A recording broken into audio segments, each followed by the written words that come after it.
Bonjour à tous. Bientôt, les états généraux de l'école ivoirienne. Tous les problèmes du secteur seront identifiés en vue de trouver des solutions. Ce sera en juillet prochain.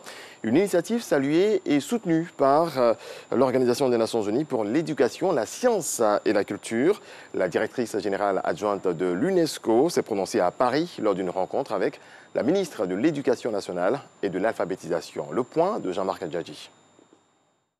États généraux de l'éducation et de l'alphabétisation. Le sujet est au centre de la rencontre ici à Paris, au siège de l'UNESCO entre Mariatou Koné, la ministre ivoirienne de l'Éducation nationale et de l'alphabétisation, et Stéphania Giannini, la directrice générale adjointe de l'UNESCO en charge de l'éducation. Aux autorités onusiennes, la ministre Mariatou Koné est venue exposer son projet d'amélioration des acquis de l'école ivoirienne par la tenue très prochaine de consultations populaires.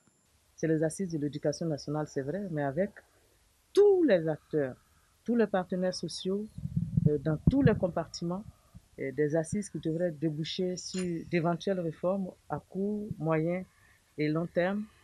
Les États généraux de l'école ivoirienne, un projet qui cadre bien avec la vision de l'Organisation des Nations Unies pour l'éducation, la science et la culture. L'UNESCO est très prête à mettre en place tous les expertises techniques, tous les soutiens et l'assistance nécessaires. En plus des consultations par région, par district et des consultations en ligne, les États généraux de l'éducation prévus pour se tenir au mois de juillet 2021 vont comprendre plusieurs autres activités comme le renforcement des capacités.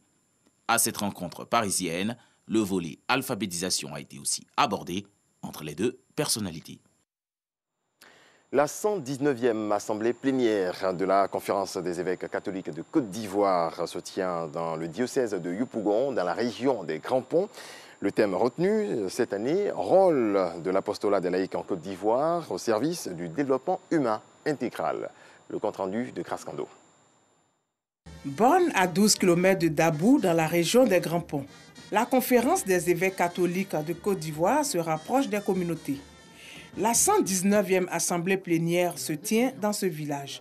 Pendant une semaine, la conférence va passer en revue plusieurs sujets, notamment le rôle de l'apostolat des laïcs dans l'éducation.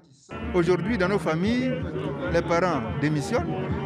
Ils laissent l'éducation de leurs enfants entre les mains de la télévision, entre les mains des réseaux sociaux. Les parents n'osent pas dire aux enfants, voilà ce qu'il faut faire. On ne veut plus dégager de principes. Et puis sur le plan universel, nous connaissons le relativisme.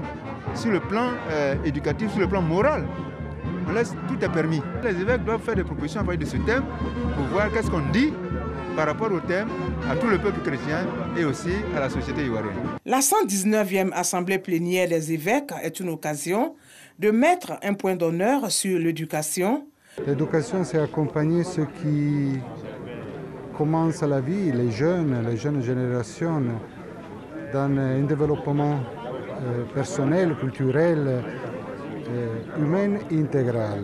Le pape, beaucoup de fois, parle de ça, du développement humain intégral, et surtout du rôle que l'Église a sur ça, pour construire une société qui soit toujours plus ouverte, démocratique, saine. Au thème de la 119e assemblée des évêques le 30 mai prochain, une messe de clôture aura lieu, célébration au cours de laquelle les conclusions des travaux seront livrées. Merci de nous avoir suivis. L'actualité de retour à 7h.